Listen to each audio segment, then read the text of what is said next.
The Swedish Theory Test in English. Unlock your driving dreams. Ever felt like the Swedish Theory Test questions in English are designed to trick you? You're not alone. Many students struggle with the wording, even when they know the rules. Let's transform that frustration into confidence. Welcome to Drive Academy Sweden, your ultimate guide to passing the Swedish Theory Test. And today, we're not just reviewing questions, we're becoming expert codebreakers.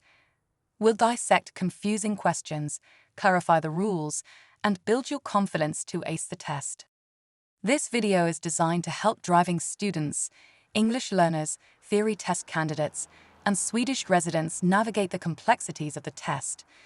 We'll focus on test preparation, rule clarification, skill improvement, and confidence building.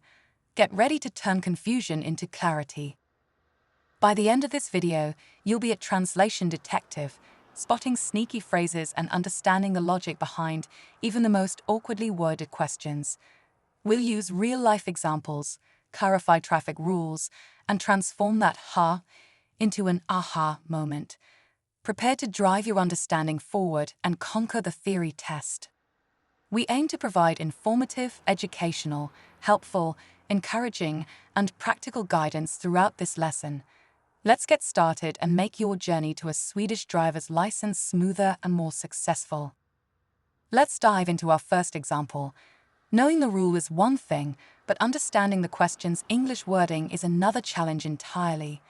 These are the kinds of questions where you need to be a detective. Imagine this pops up on your screen. It's a Tuesday at 19 o'clock. Can you park here for 1 hour, and what must you do? The sign shows P with 2 timmar, 08 to 18, 08 to 15. P skiva. Of gift övrig tid. Options. A. Yes, pay fee. B. Yes, use P skiva. C. No, parking prohibited. D. Yes, no fee, no P skiva. This type of question, with multiple conditions on a parking sign, is a classic point of confusion. Swedish parking signs can feel like they require a special decoder ring. The key is understanding additional panels, those tilläggstavlor underneath the main sign. When multiple instructions are on the same additional panel, they usually apply together for the specified times. If conditions were on separate panels, they might apply independently or even 24/7. For our sign, 2 timmar, 08 to 18, 08 to 15, means a 2-hour limit between 8 a.m. and 6 p.m. on weekdays, and 8 a.m. to 3 p.m. on Saturdays or days before holidays. P-skiva means you need your parking disc during these times.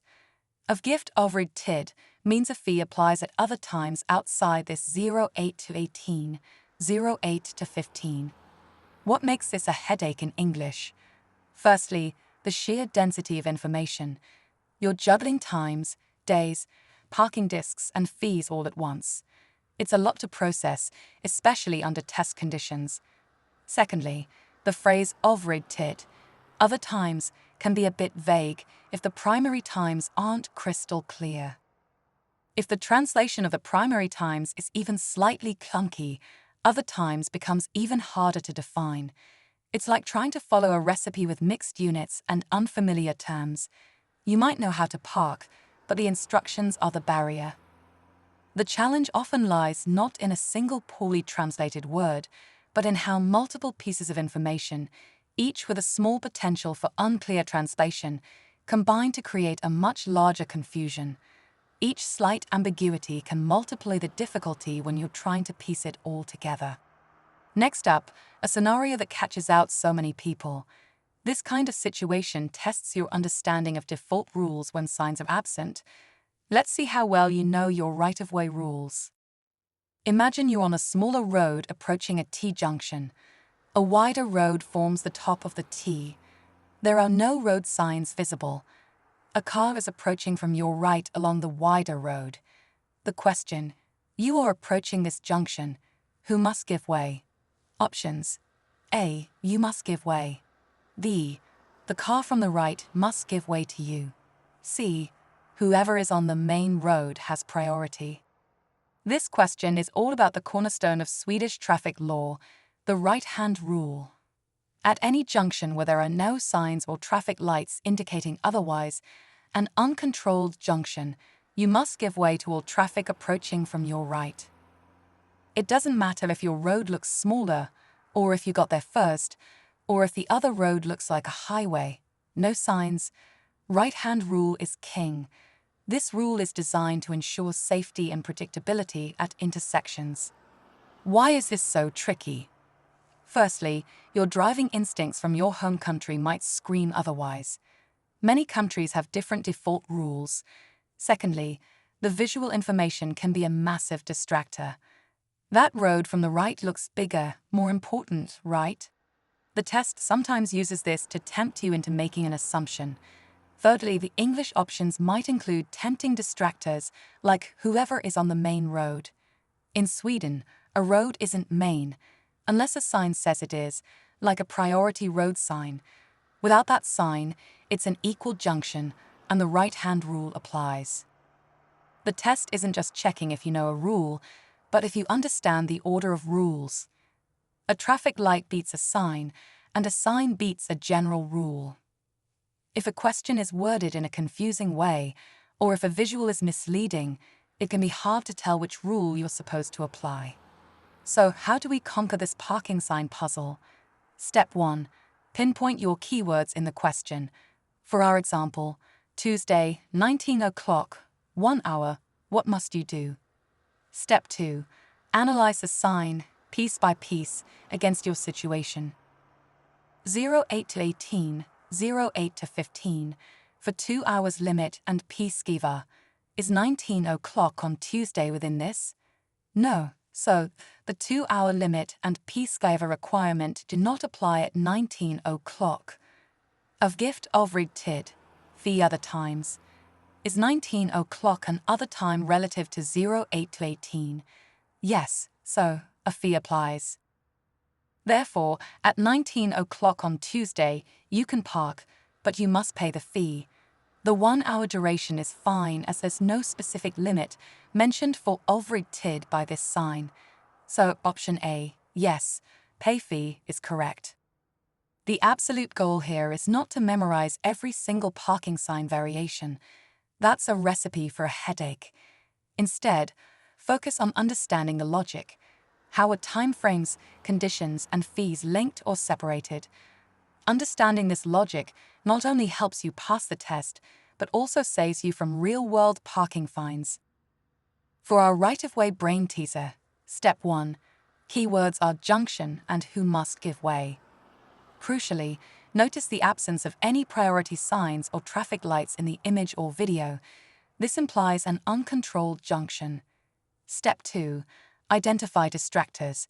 The visual of the wider road is a huge distractor. The option whoever is on the main road is a verbal distractor, preying on that visual assumption. Step 3, apply the core logic. No signs equals uncontrolled junction. Uncontrolled junction equals right-hand rule. Therefore, you must give way to traffic from your right.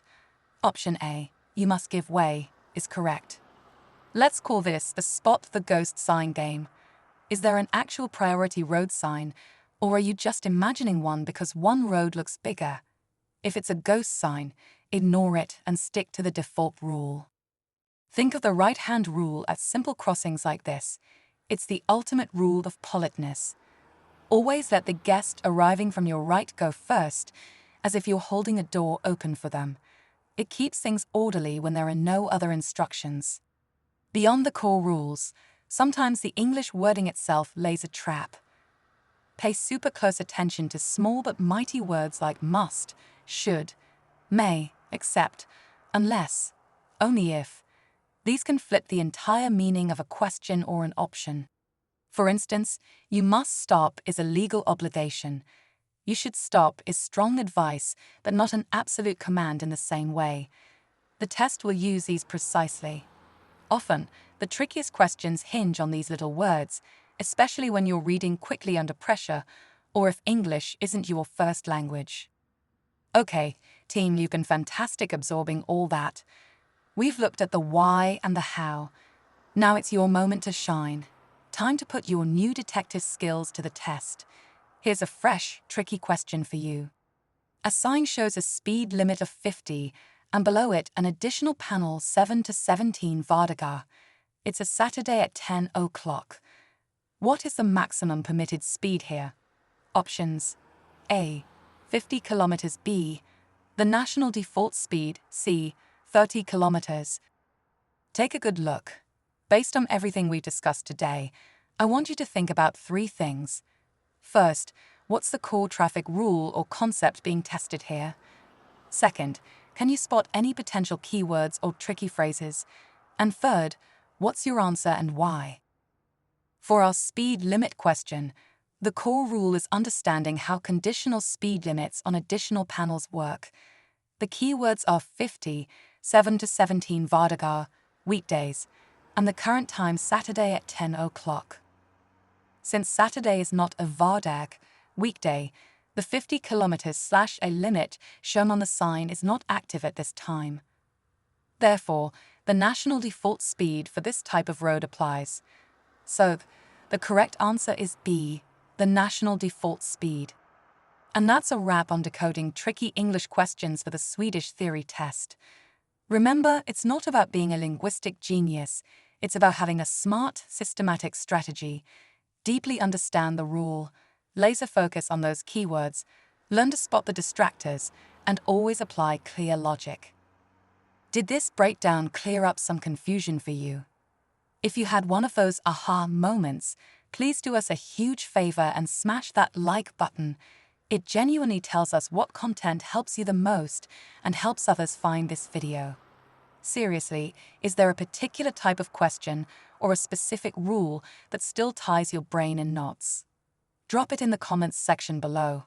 Your questions help us create better content, and we can all learn from each other's experiences.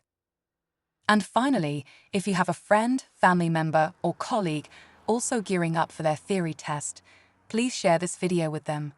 Helping them succeed can also boost your own learning when you practice and discuss the concepts together. Let's get you all driving safely and confidently in Sweden.